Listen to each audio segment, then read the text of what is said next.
कान्ना सांग माने जय जगन्नाथ देखंतु मु आज लेंबू आचार तैयारी करुँची सब गोटा लेंबू काटिकी डब्बार पुरेकी रखी देइथिली।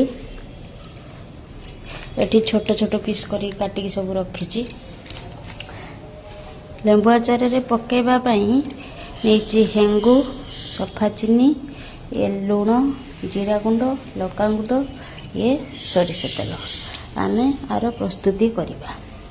तार भाग माप अनुसार हेंगू लंका गुंड जीरा गुंड चीनी लूण सब पकई नहीं एथर भी पकई नहीं ताको आमे गोले गाले दबा। संग माने मोर लेंबू आचार प्रस्तुति प्रणाली सरी जाइछ।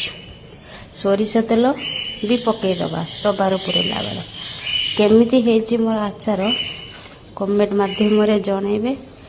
जार दरकार मते जणैबे कहिबे मु पठे देबी।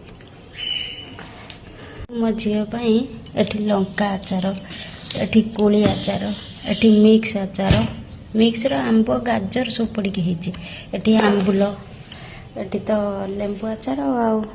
धन्यवाद। जय जगन्नाथ।